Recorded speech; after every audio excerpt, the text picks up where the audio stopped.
My name is Marin Dorr.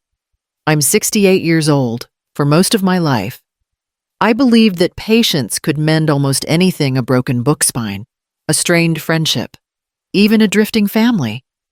I used to think calm was my strength. That morning, I learned it could also be my cage. I was stirring soup in my small Portland kitchen, the smell of rosemary filling the air, when my daughter spoke without looking up from her phone.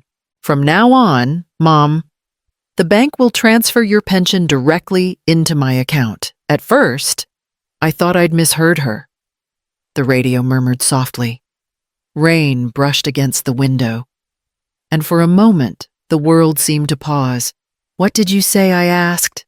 Erin leaned on the counter, scrolling with one hand, her voice light. "It's just easier this way. You don't need to worry about bills anymore." Then she looked at me and smiled, a quick, practiced smile I didn't recognize. "You don't need anything, Mom, just a corner to die in." The spoon slipped from my hand. It hit the tile with a sharp, metallic crack that echoed too long in the quiet kitchen. My heart stuttered. Not from the words themselves, but from how easily she said them. No anger, no hesitation, only certainty. She kept talking something about financial safety, about how online transfers could be confusing for someone my age, but I wasn't listening. I saw her hands, steady and polished. Nails painted soft pink, fingers tapping on her screen as if nothing of importance had happened. The soup started to boil over. I turned off the burner, wiped the stove, and nodded. I don't know why I nodded. Maybe habit, maybe survival. Erin looked satisfied, mistaking my silence for agreement. "Good," she said. "I'll take care of it this week." When she left the kitchen, her perfume lingered sweet, synthetic, too young for the room. I stood there, one hand on the counter, staring at the empty space she'd filled with her words. The sound of the spoon on the tile still rang faintly in my ears. By evening, the rain had turned heavier. I washed the dishes, dried them one by one, and placed the spoon back in its drawer. Everything looked the same, but something essential had shifted inside me, something small, sharp, and quietly awake. In the days that followed, Erin moved through my house as if it were hers. She brought in folders, wires, and a new laptop she called our system. Every change came wrapped in soft words, just making things simpler. Mom. But simplicity, I learned, can be another name for disappearance. She started with the small things. The Wi-Fi password changed overnight, and when I asked for it, she smiled. "You don't really need it. I'll handle your emails." My bank statements stopped arriving in the mail. "Less paper clutter," she said, shredding old letters before I could glance at them. When I tried to use the phone to call the bank myself, she'd already transferred the line to her name. "You'll thank me later," she added, brushing past me. By the end of the week, I no longer recognized the rhythm of my own home. The framed photo of my husband vanished from the mantel, too old-fashioned, she explained. My favorite mug, the one with a small chip on the rim, was replaced by matching white porcelain. Even the smell of the place had changed.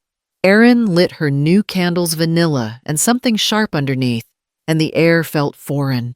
She said they made the house smell younger. I said nothing. Each act was small, ordinary, polite. None of it looked like cruelty, but together they hollowed the rooms. I tried to remind myself that she was only trying to help, that this was what daughters did when mothers aged, but I knew the difference between care and control. One evening I went to the desk in the study and found the drawers locked. My checkbook, gone. My old journals, missing. The sound of that lock turning somewhere behind me still echoes. Erin appeared in the doorway, calm as ever. "It's for your own good," she said. "You keep too many things." That night I couldn't sleep. I sat by the window, watching rain blur the streetlights. The house felt both crowded and empty. Crowded with her things, emptied of mine. I had lived here for 40 years, yet it no longer belonged to me. Every object had a new rule attached. Every memory, a new boundary. She still needed me to sign the pension papers. Or maybe she just liked having an audience. And still, no door had closed. Not yet. Jean Holloway has lived next door to me for 25 years. We used to trade tomatoes and gossip over the fence. But after Erin moved in, I stopped going outside much. Jean must have noticed. Because one morning she knocked on my door holding a jar of blackberry jam. "You've gone quiet," she said, her voice soft but firm. "And quiet isn't your color." "Marin." I forced a smile and invited her in. The house smelled faintly of Erin's perfume. Something chemical that didn't belong among my old books and lavender cleaner. We sat at the kitchen table, and I told her half the truth, that Erin had taken over the bills, that she meant well, that maybe it was just time for me to let her handle things. Jean listened without interrupting. Her gray eyes were sharp, not unkind. When I trailed off, she reached across the table and touched my hand. "You were a librarian for 30 years. You know how to read between the lines. Don't stop now." A few days later, she returned with a name written on a torn grocery list. Joel Navarro, a retired banker who used to work with her husband. "He knows the pension system. He'll take a look if you ask." That afternoon, I walked to the cafe on Belmont Street where Joel spent his mornings. He was a tall man with patient eyes, stirring his coffee slowly as I explained my situation. When I showed him the bank notifications on my phone, he frowned. "These look recent," he said, pointing to a digital authorization form with my name in looping cursive. "But this signature, it's not yours." I stared at the screen. My stomach tightened. And the chatter around us faded to a low hum. Joel leaned closer. "If you stay silent, she keeps control. If you speak, you take it back. The trick is doing it quietly, outside." Rain began to fall again, thin, deliberate, like someone thinking before they act. I walked home without an umbrella, clutching the paper napkin where he'd written his number, feeling something new stir beneath the fear, something steady. The next morning, I opened the old cedar cabinet in my bedroom, the one Erin said we should declutter. Inside were boxes labeled in my careful handwriting. Taxes, 1984 and 1990. Mortgage records, school pension, insurance. I had kept everything. Not because I distrusted the world, but because order made me feel safe. Now, that same habit felt like a lifeline. Dust rose as I lifted the lids. Decades of my life rustled beneath my fingers. Statements typed on yellowing paper. Envelopes from banks that no longer existed. And my late husband's careful notes in blue ink. I spread the documents across the bed, reading them like a map back to myself. Each receipt was a reminder I had built this home, paid for it in full, line by line. When Joel called that afternoon, his voice was calm, professional, but there was a trace of quiet concern. "Don't confront her yet," he said. "If she forged your signature, there'll be a trail. Let me find it first." I thanked him, then sat on the edge of the bed, surrounded by papers that smelled faintly of time and printer ink. Outside, the rain pressed softly against the windows. Erin was in the living room, laughing into her phone, her voice bright and false. I wondered if she'd ever laugh that way with me again. That night, I slipped into the study after she went to bed. I printed copies of every pension document, every bank statement with my name on it. I placed the originals back exactly as she'd left them. She was careful about her order any missing page. She'd notice. I didn't want her to know I'd started looking. It felt strange, hiding in my own house, yet, for the first time in months, I felt something close to strength. I wrote Joel's number on the inside of a book spine, my small code, invisible unless you looked for it. Before turning off the light, I glanced at the wall calendar above the desk. The date was circled 2 weeks until the next pension deposit. Erin would expect that money to arrive in her account. She wouldn't know it might not. I closed the cabinet door quietly, listening to the hinges click into place. The sound wasn't loud, but it felt decisive, like the start of something I could finally call mine again. 2 nights later, I woke before dawn and couldn't fall back asleep. The house was silent except for the refrigerator's low hum. Erin had gone to bed late, leaving her wine glass half full on the counter. I rinsed it carefully, not wanting her to know I'd been awake. On the kitchen table sat a neat stack of documents I'd copied that afternoon at the library: pension statements, authorization forms. The fake signature Joel had confirmed wasn't mine. I studied the papers under the yellow light, tracing the loops of my daughter's handwriting where she'd tried to imitate me. She'd always been good at art. She must have practiced. The thought didn't hurt anymore. It simply clarified what I was dealing with. I opened a drawer and pulled out a roll of plastic wrap, a freezer bag, and the small container I used for leftover soup. One by one, I placed the documents inside, pressing out the air with careful fingers. The paper crinkled softly, almost like breathing. I sealed the lid, filled the container with water from the sink, and watched it ripple before carrying it to the freezer. There was a calm in the precision of it, each gesture measured, unhurried. This wasn't vengeance. It was preservation. Proof, resting beneath the hum of the appliance that kept everything cold and alive. Before closing the door, I slipped a note on top of the ice tray. Just a folded square of paper that said, "Never underestimate a mother." I didn't know when she'd see it or what she'd think, but I wanted the message waiting silent, patient, undeniable. When I was finished, I washed the counter, rearranged the dishes, and set the room back exactly as she liked it. Nothing out of place, nothing suspicious. As dawn broke, the rain softened to a steady whisper against the windows. I sat with my tea, watching the first light spill across the floor. The freezer clicked once, steady and sure, and I realized I wasn't afraid anymore. What she thought was control had turned into something else entirely, an illusion that would soon melt away. The day passed quietly. Erin worked from home, her voice drifting through the walls as she spoke to clients, laughing too loudly. I moved softly around her, cleaning corners she never noticed, keeping my thoughts tucked away. Every so often, she would glance at me as if trying to remember what I was still doing there. By evening, the house had fallen into that uneasy calm that comes before a storm.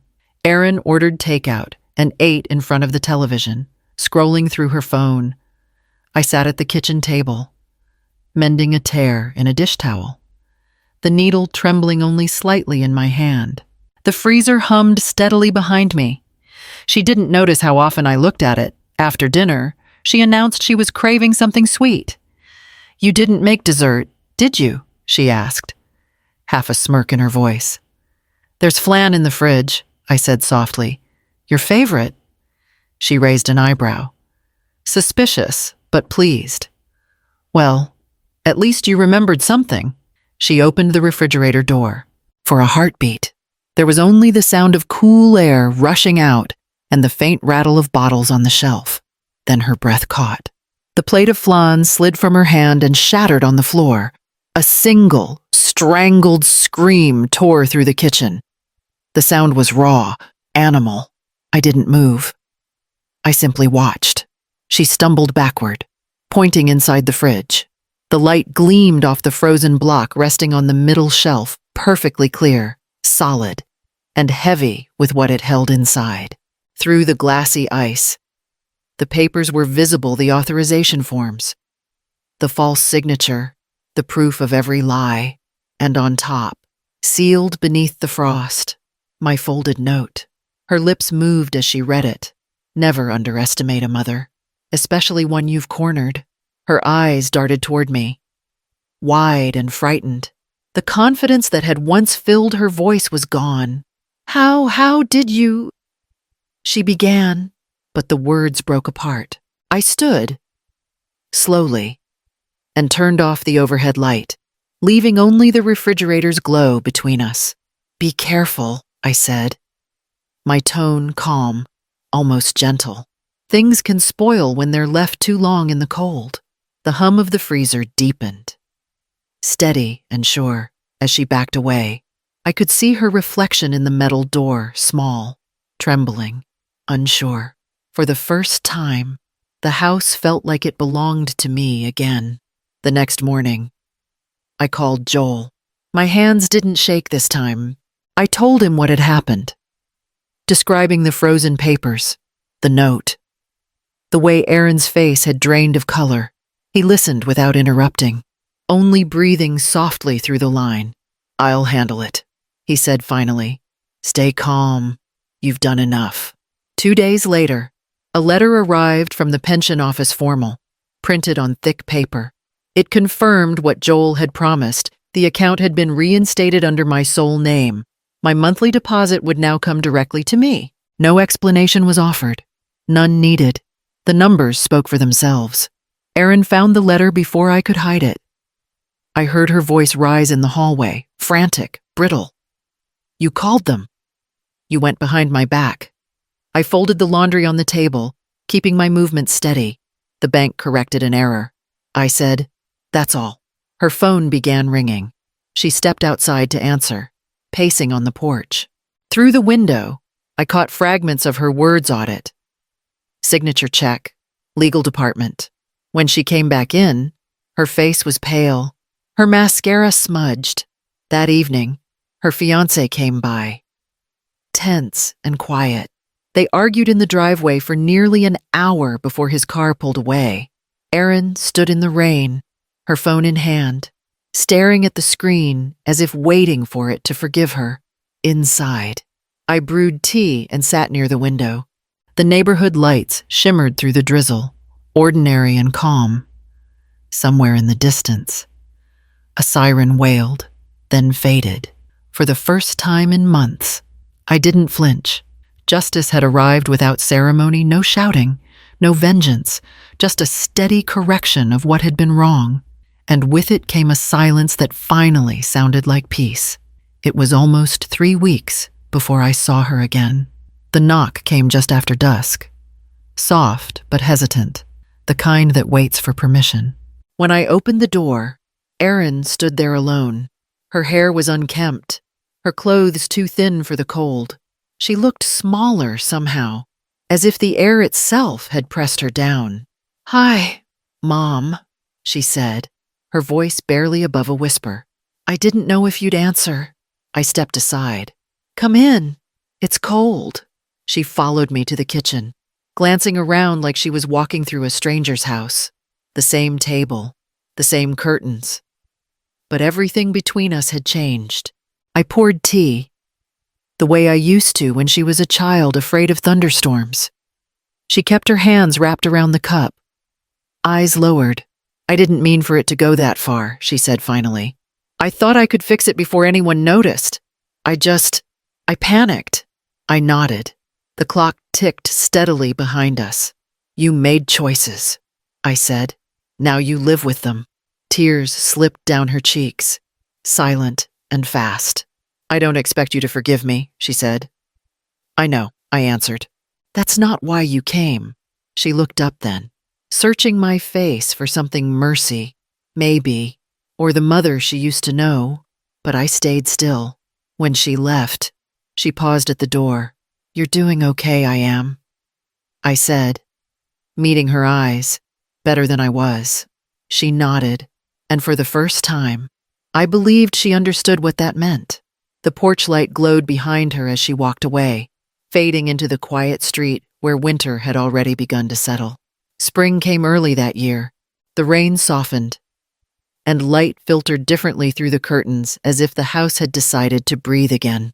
I spent a week repainting the kitchen, pale yellow instead of the old white Erin had chosen. The color warmed the mornings, even when the air was still cool. I started volunteering at the library downtown on Tuesdays, shelving returned books and helping the seniors group with their computer classes. It felt good to be useful again, to hear my own name spoken kindly, not as an obligation. On Fridays, I began hosting small dinners. Jean came first, Then a few widows from the neighborhood women who had stories like mine. Quiet survivors of losses that no one ever saw. We brought casseroles, pies, and laughter that echoed against the walls until it no longer sounded foreign. Sometimes I'd catch myself pausing in the middle of a conversation, just listening.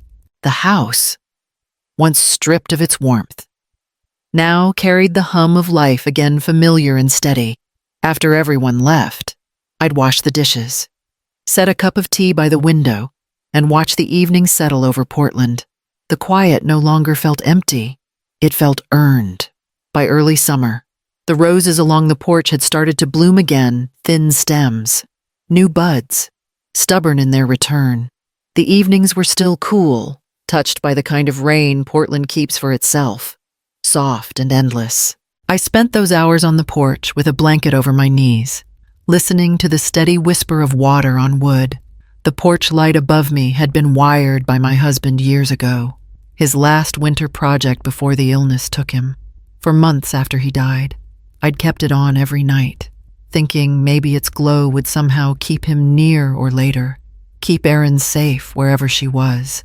Even when she'd moved back and turned this house into something cold, I never stopped turning that light on. Old habits, I suppose. Tonight, though, it felt different.